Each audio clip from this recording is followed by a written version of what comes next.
Good morning everybody. અમે અમારા આ કાર્યક્રમને સવારીને બેઠા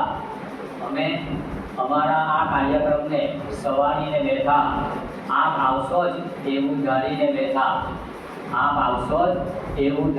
બેઠા આપના આગમનને વધાવવા દિલના દરવાજા ખોલીને બેઠા. સૌપ્રથમ તો અલ્લાહનો ખૂબ ખૂબ આભાર.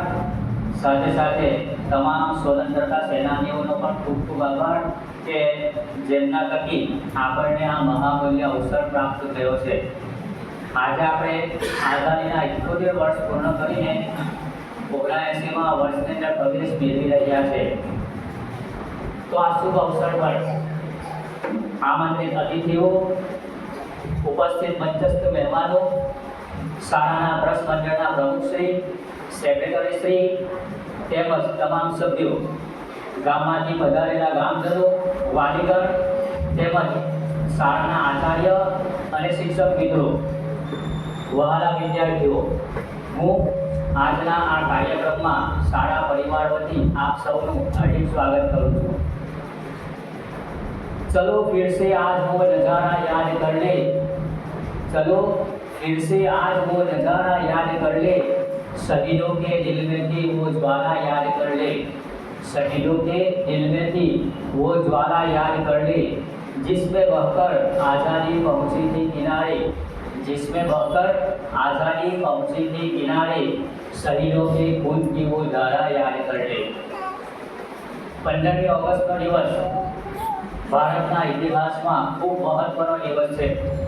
આપણા દેશને આઝાદી અપાવનાર કેટલાય સ્વતંત્ર સેનાનીઓએ પોતાના બલિદાનો આપ્યા. ત્યારબાદ 15મી ઓગસ્ટની મધ્યરાત્રિએ અંગ્રેજોએ આપણા દેશને આઝાદ કરવાની જાહેરાત કરી અને દિલ્હીના લાલ કિલ્લા પરથી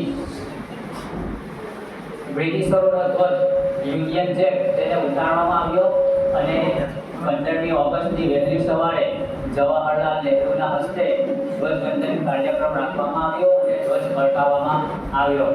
તે સાથે આપણા દેશના લોકો ખૂબ જ ખુશીને ઉત્સાહની સાથે ઝૂમી ઉઠ્યા અને આ દિવસે આપણે અંગ્રેજોના અંધકારની ગુલામીમાંથી આઝાદીના ઉજાસ તરફ વળ્યા. આજના આ પાવન પર્વથી આપ સૌને ખૂબ ખૂબ શુભેચ્છા પાઠવું છું અને ફરીથી એકવાર આપ સૌનું સમગ્ર શાળા પરિવાર વતી હાર્દિક સ્વાગત કરું છું. અંતમાં એક પંક્તિ કરીને બેસવાની રજા લઉં છું.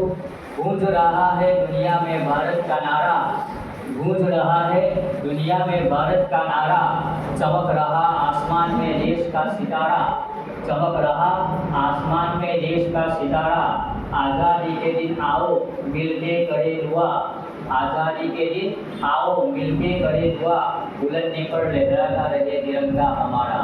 अस्सलाम.